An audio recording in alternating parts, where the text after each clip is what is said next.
Despite World War II ending decades ago, the dark stain of Adolf Hitler's legacy still touches the lives of his descendants. In this video, we explore the story of these people, forever linked to a name synonymous with evil.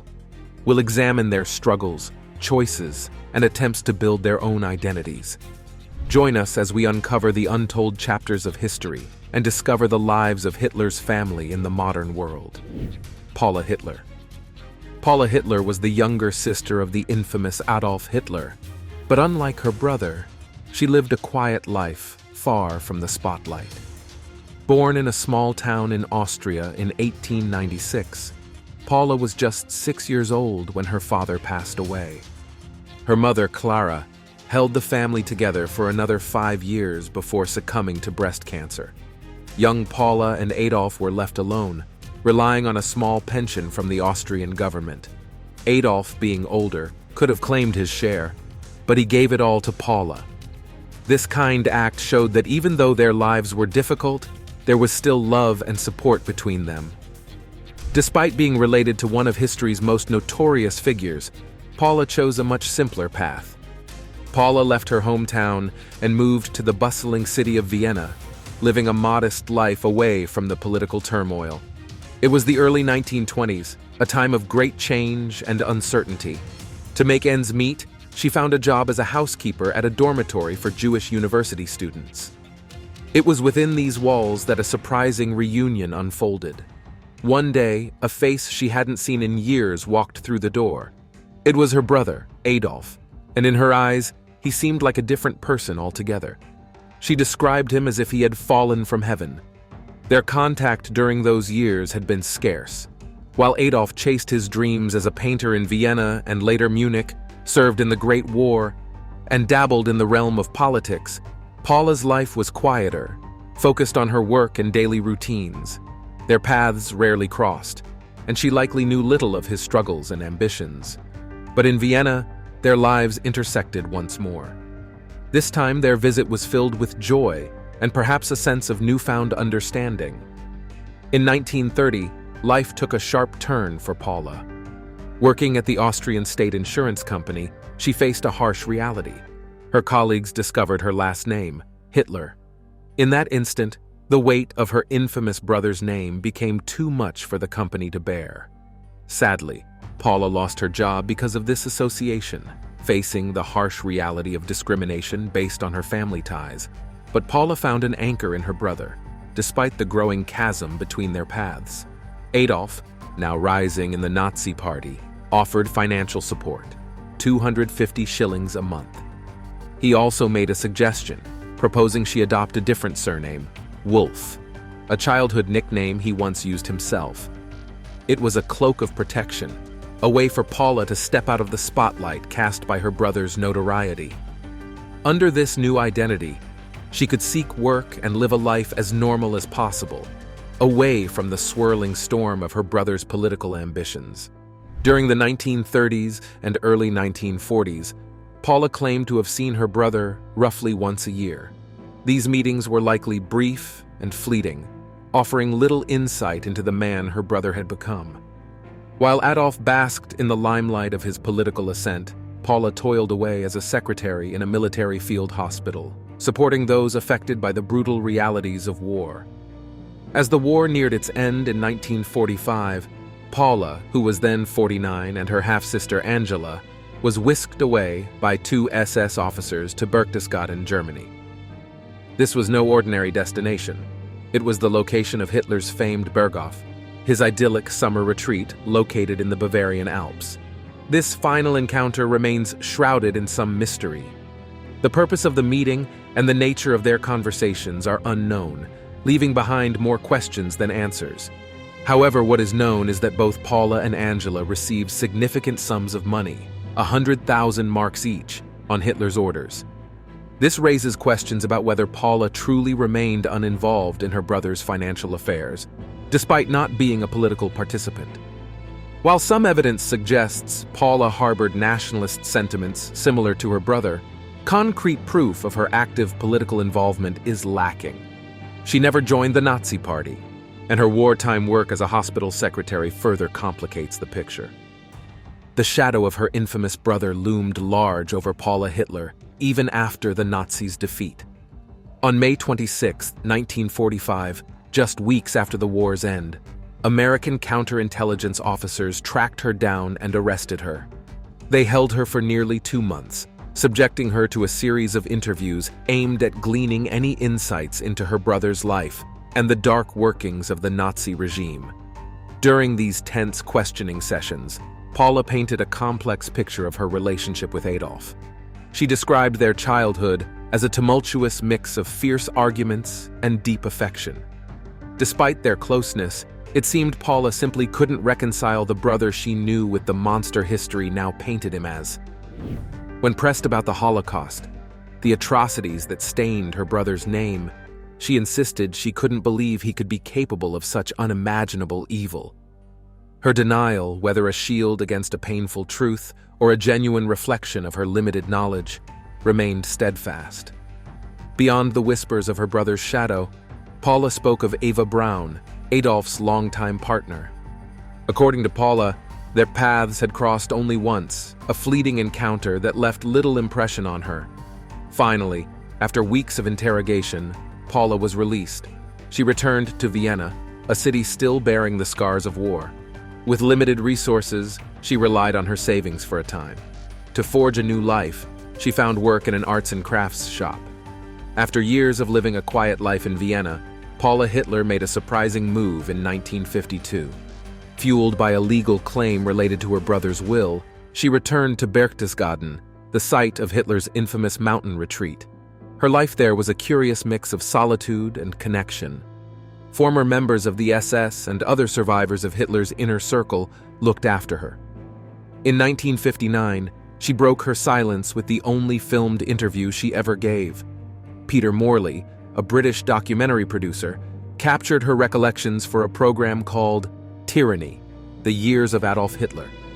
The interview revealed a woman caught in a tug-of-war between memory and reality. Paula spoke freely about her brother's childhood, painting a picture of a mischievous and sometimes difficult boy. However, when it came to his later life and the horrors he unleashed, she drew a firm line. Political questions were simply off-limits. On June 1, 1960, Paula Hitler's life, long entwined with the shadow of a monstrous brother, came to a quiet end. At the age of 64, she passed away in Schönau, a small town located near her brother's former mountain retreat in Berchtesgaden. Her death did not, however, mark the final chapter in her story. 5 months after Paula's passing, the federal court in Berchtesgaden issued an unexpected ruling. They declared Paula the rightful heir to 2/3 of Adolf Hitler's estate. This decision, made long after the dictator's fall and amidst the ruins of his shattered regime, brought with it a wave of confusion and controversy. Heinrich Hitler. Adolf Hitler's family life was complex, especially when it came to his relationships with his half-siblings. One relationship, with his half-brother Alois Jr., was fraught with tension, while the other, with Alois Jr.'s son Heinrich, was surprisingly warm. Heinrich Hitler was Alois Jr.'s son from his second marriage to Hedwig Heidemann. It is important to note that this marriage was not legally recognized, as Alois Jr. was still married to his first wife at the time. Now here's where things get interesting. Unlike the frosty relationship between Adolf and Alois Jr., Adolf reportedly doted on Heinrich. He affectionately called him Hines and considered him his favorite nephew. Some speculate that Adolf saw qualities in Hines that reminded him of himself, perhaps a similar ambition or drive. Others suggest that Adolf simply enjoyed the company of a young and impressionable child who readily admired him. Hines himself was a fervent believer in the Nazi ideology. He spent his formative years at a Nazi boarding school called the National Political Institutes of Education in Ballenstedt, Germany. This rigorous environment instilled in him strong nationalist ideals and unwavering loyalty to the party. When the dark clouds of World War II gathered, Hines, like many young men of his generation, felt compelled to serve his country. Adolf Hitler, despite his own warm feelings towards Hines, harbored deep anxieties about his nephew's safety. He understood the dangers of the Eastern Front and the high price of war. He He tried to shield Hines from the front lines, hoping to spare him from the horrors he himself had witnessed.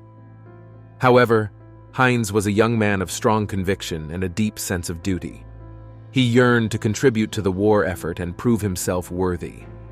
In 1941, he enlisted in the Wehrmacht, Germany's armed forces, eager to prove his dedication and perhaps even climb the ranks of its prestigious officer corps. His ambition led him to join the 23rd Potsdamer Artillery Regiment as a signal sub-officer in 1941. Soon after, he found himself thrust into the brutal realities of the Eastern Front, participating in the infamous Operation Barbarossa, the Nazi invasion of the Soviet Union. For his bravery in this campaign, he was awarded the Iron Cross Second Class, a symbol of valor in the eyes of the Nazi regime. However, Hines's military career was destined to be tragically short-lived. On a cold January day in 1942, amidst the raging storm of World War II, 21-year-old Heinz Hitler embarked on a seemingly routine mission. Tasked with collecting radio equipment from an army post, he ventured out, unaware of the fate that awaited him. Heinz's mission took an ominous turn when he was captured by Soviet forces. He was taken to the Butyrka military prison in Moscow, a notorious facility known for its harsh conditions and brutal interrogations. There, he was subjected to several days of questioning and torture. The exact details of his capture and imprisonment remain unclear, lost to the fog of war. However, we know that Hines never returned home. He succumbed to his injuries and died within the prison walls, leaving behind a grieving family and a story of unfulfilled potential. Leo Raubal Jr. Leo Raubal Jr. lived a life intertwined with the dark history of Nazi Germany, but his own story was a tangled web of family, affection, and tragedy. Born to Leo Raubal Sr. and Angela, Adolf Hitler's half-sister, Leo grew up in a world touched by the rising tide of his uncle's rise to power. Before the storm of World War II, Leo was a young man with a passion for science, working as a chemistry teacher.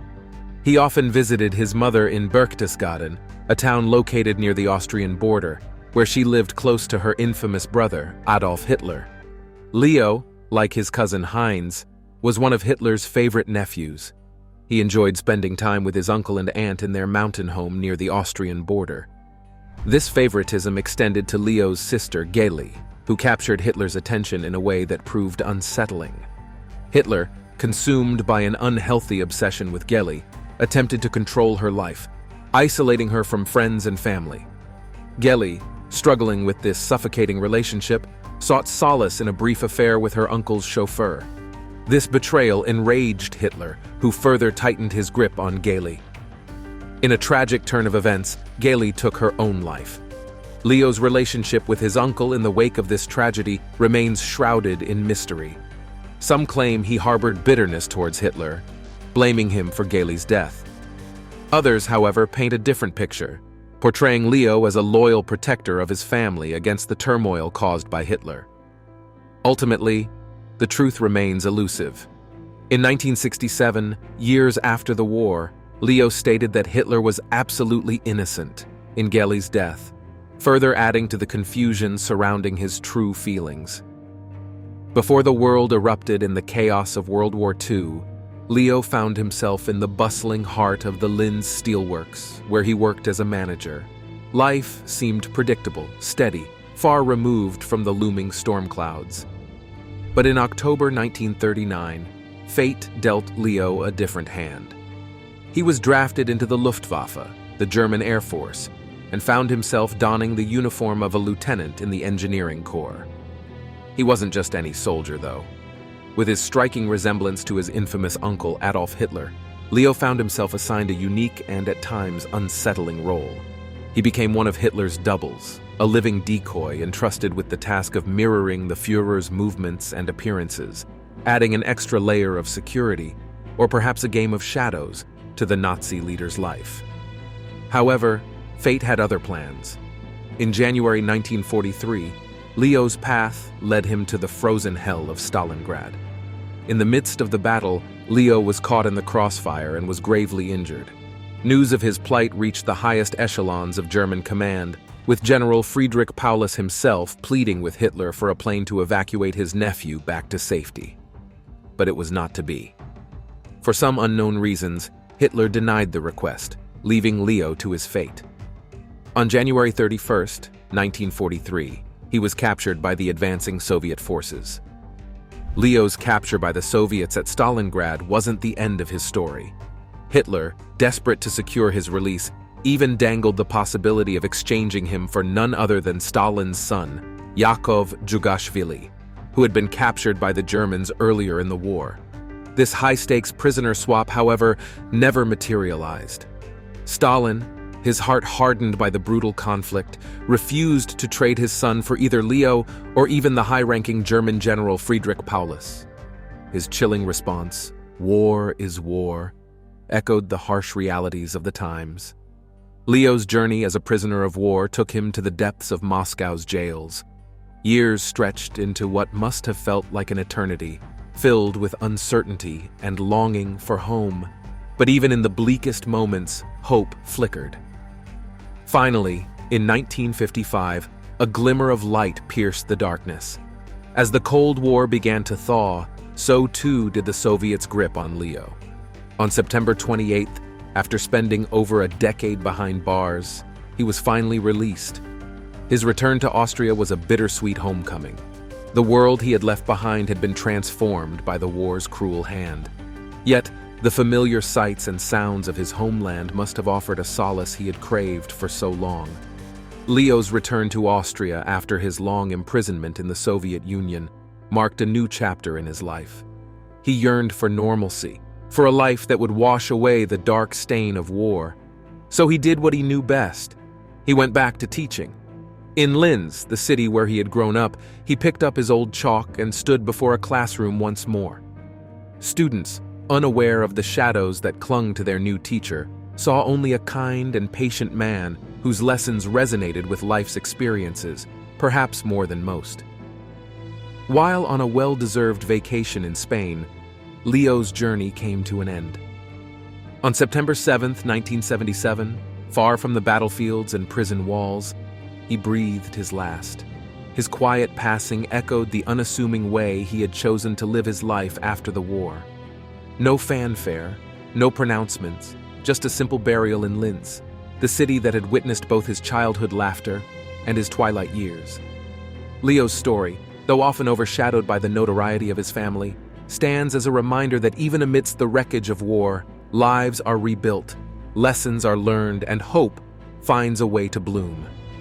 He was a man who, after facing the darkest corners of history, chose to embrace the quiet joys of ordinary life. Now, it's time for today's subscriber pick. While Adolf Hitler's name evokes revulsion, the burden of his infamy extends far beyond him.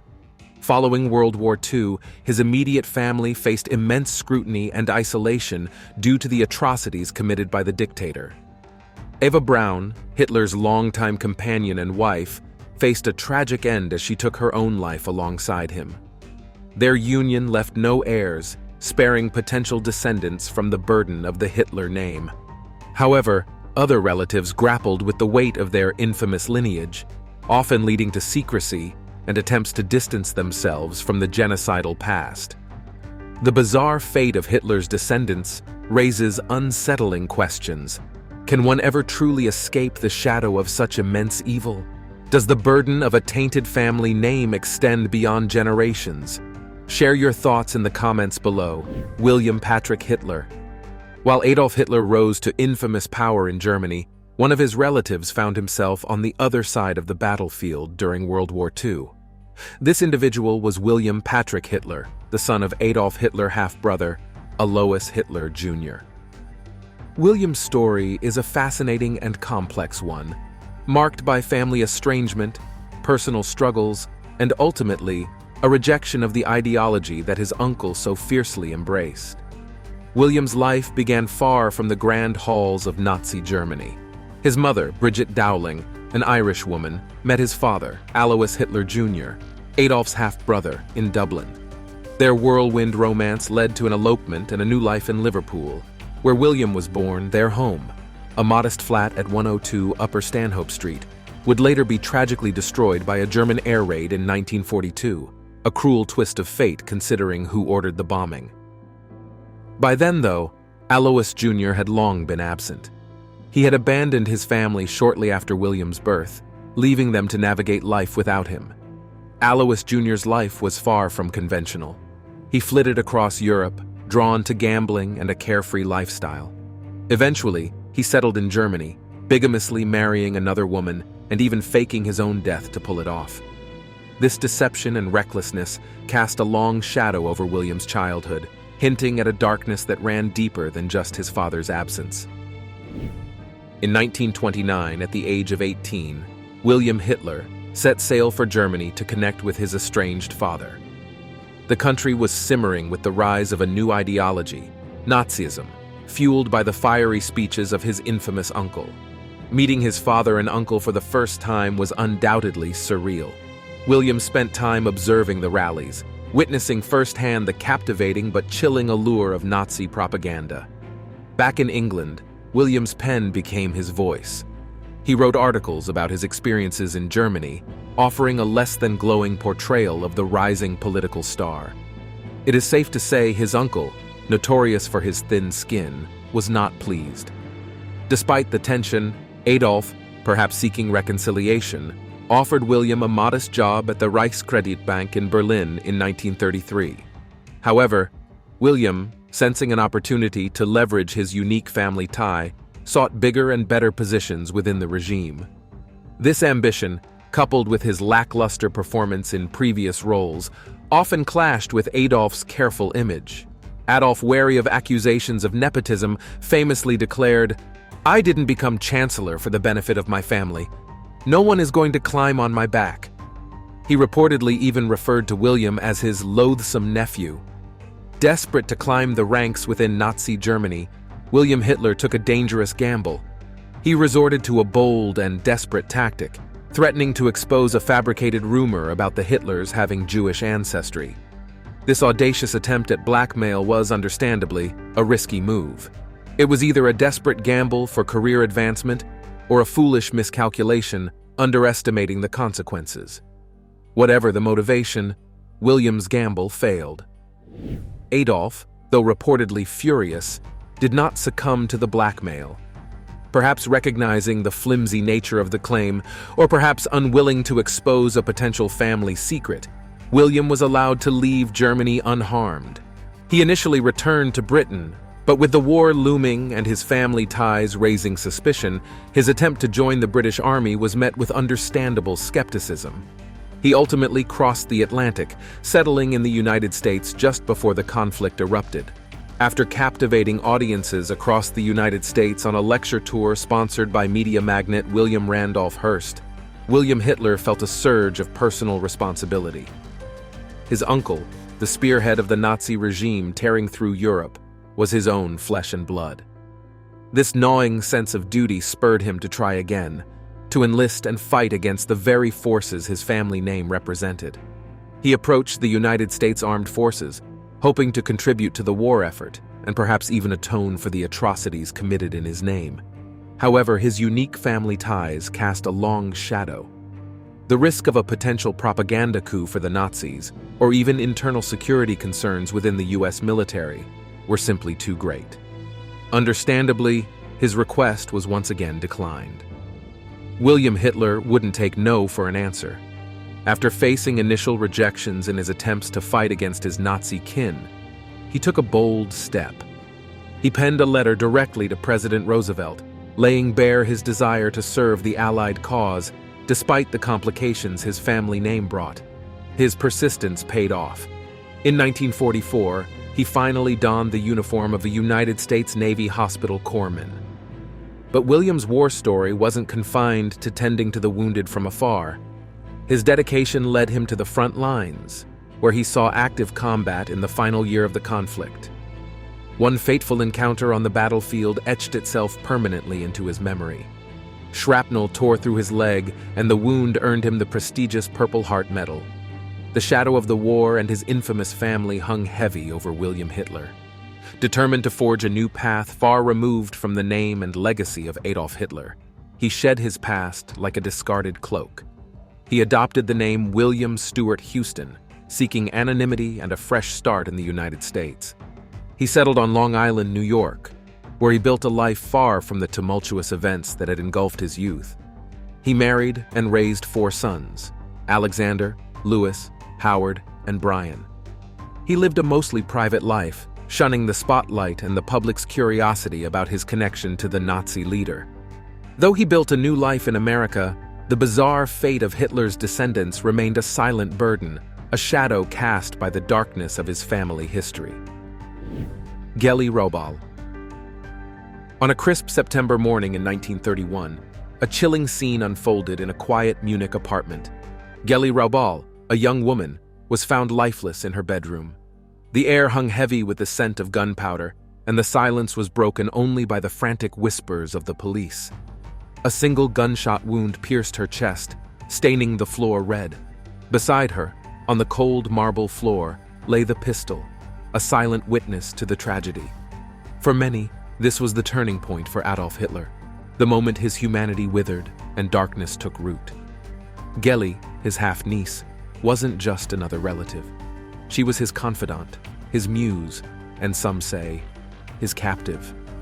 In the years leading up to her death, their relationship had become an intricate web of affection, control, and a suffocating possessiveness. In the year 1925, when Geli was 17 years old, her mother, Angela, received an invitation from Adolf Hitler to become the housekeeper of his spacious home in Munich. It was an offer Angela couldn't refuse, a chance for a better life for herself and her 2 daughters, Geli and Elfriede. Little did they know that this move would not only change their lives, but also become a dark footnote in history. From the moment Geli stepped into Hitler's home, she caught his eye. Described as an unusual beauty, with eyes that sparkled like sapphires and a smile that could melt glaciers, Geli was a stark contrast to the austere and brooding Hitler. He was immediately captivated, drawn to her youthful vibrancy like a moth to a flame. The truth about Geli and Adolf's relationship remained a tangled knot, a mystery shrouded in secrecy. Some whispered of a passionate romance, a love that defied societal norms. Others spoke of a toxic relationship, a master controlling his puppet with iron strings. Whatever the truth, one thing was certain. Their bond was intense. Now, ambition and affection clashed. Hitler was moving to his mountain home, the Berghof, but offered Geli another choice: stay in Munich, alone with him.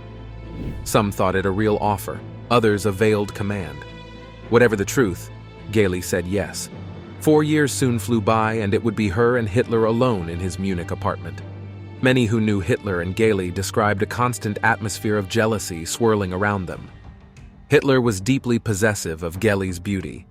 He showered her with lavish gifts and attention, but his affection was often laced with suspicion. Geli enjoyed the company of other men, and her playful flirtations fueled Hitler's insecurity. But jealousy wasn't a one-way street. Geli, living under Hitler's roof, became increasingly aware of Eva Braun, a young model working for Hitler's photographer. Eva's youthful charm and carefree spirit seemed to captivate Hitler, and Geli felt threatened. The presence of another woman, one who seemed to hold Hitler's attention, only deepened Geli's sense of isolation and insecurity. Hitler's possessiveness manifested in a suffocating web of control. He dictated Geli's social life, deciding who she could see and when. Her dreams of pursuing music studies in Vienna were crushed by Hitler's disapproval. When he discovered Geli's brief romance with his chauffeur, he flew into a rage, reprimanding her and firing the man on the spot. Geli felt her freedom slipping away. The man she loved, the man who showered her with affection, was also the man who controlled her every move. This suffocating control, coupled with the constant tension of jealousy, became a heavy burden for Geli to bear. And so on that fateful day in September 1931, the tension reached a breaking point. Geli was found dead in Hitler's Munich apartment, a gunshot wound piercing her chest. The pistol, Hitler's own. Whether it was a desperate act of self-destruction driven by the unbearable pressure of her life or a tragic accident, the world will never truly know. Gelli's death was met with a deafening silence. No official inquest, no thorough autopsy, just a wave of whispers and unanswered questions. The lack of formal investigation fueled a wildfire of rumors. Had Gelli, rumored to be unhappy under Hitler's watchful eye, truly taken her own life? Or was something more sinister at play? Whispers of foul play spread. Some spoke of a fractured nose, others hinted at an unplanned pregnancy. Hitler himself, seemingly out of town at the time, was notified of Gelli's death the next day. The news reportedly plunged him into a deep depression. Rudolf Hess, a close confidant, described Hitler as virtually unresponsive for days, and he thought of taking his own life. When he emerged from his grief, he was not as the man he once was, but as a figure transformed by darkness. The outward signs were subtle, yet undeniable. Gone was the jovial charm, replaced by a cold, calculating distance. The ripples of Gelli's death extended far beyond Hitler himself. His relationship with his family, already strained, fractured further. Gelli's mother, Angela, unable to bear the weight of her daughter's loss, left Hitler's employ and distanced herself from the man who had become increasingly difficult to be around. Other family members, too, distanced themselves, unable to reconcile the grieving uncle with the increasingly ruthless politician their brother had become. In a strange twist of devotion, Hitler turned Gelli's bedroom into a shrine. He kept it untouched, a frozen tableau of her life cut short. Twice a year, on her birthday and the anniversary of her death, he would fill the room with fresh flowers, a morbid ritual that spoke volumes about the depth of his grief, or perhaps the guilt that gnawed at him. Thank you for watching. See you in the next video.